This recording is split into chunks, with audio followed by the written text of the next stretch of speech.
may have. Well, thank you, Madam Chair. Today, we're marking up our committee's portion of the $3.6 trillion reconciliation monstrosity the Democrats are going to bring to this country.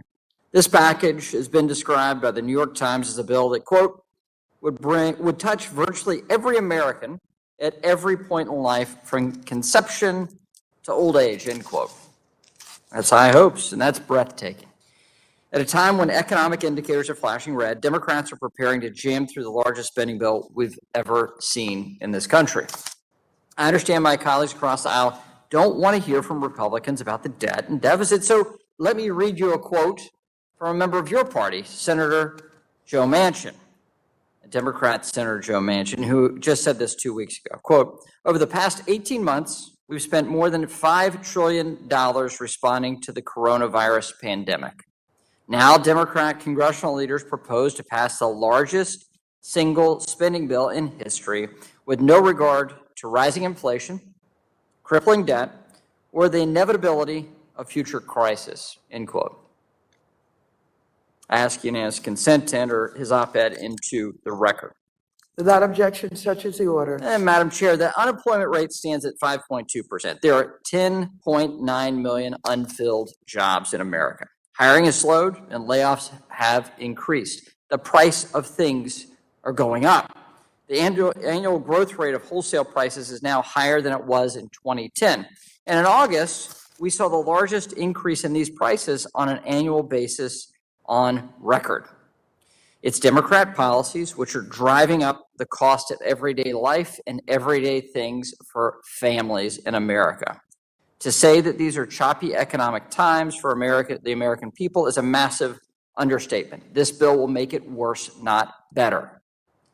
And in the face of all this data, all the growing concern among families who are experiencing these rising prices, bills that are going up, the cost of food going up, the cost of the ability to move their family or go to school is up from 2 years ago, 5 years ago, even a year and a half ago. The economic ignorance of my Democrat colleagues is stunning. On Friday, we discussed the serious housing crisis as well. And we heard from my Democrat colleagues who said that this is a crisis, that we have to act urgently on the eviction moratorium and the renter assistance. And so here we are with the next bill after that hearing on Friday, and there's no mention of renter assistance. There's no assistance within this bill. So while Republicans have been calling for solutions since May, Democrats can't even find space in this $330 billion of spending out of our committee to fix this problem. Instead of addressing the rental crisis in this reconciliation package, Democrats have decided to move a separate bill, one that has no support in the Senate and no hope of becoming law. So I'll give you an opportunity to fix those grave errors by offering the Republican alternative to help renters. We'll offer it in the reconciliation bill today because it fits and complies with the rules, and we'll offer it on tomorrow's bill. So let's see if my colleagues on the other side of the aisle can cast a vote that matches their rhetoric.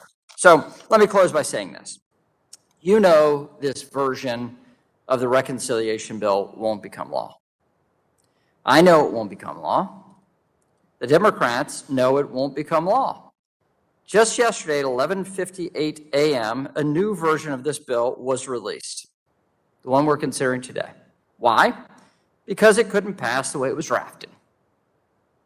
This is the definition of building a plane while you're flying it. There will be more last-minute rewrites as Democrats desperately search for enough votes to secure passage. Look, I get it. I understand you're trying to use your political leverage every way you possibly can. But just as people are emerging from the pandemic and trying to get the economy back open and getting back to normal life, they're facing rising prices. This bill will exacerbate their pain of incomes not going up as quickly as the cost of everything they need to live their lives. This bill will make it worse. Committee Republicans will make it clear that these are not the priorities of the American people, and will offer constructive alternatives to the bill offered today. And with that, I yield back.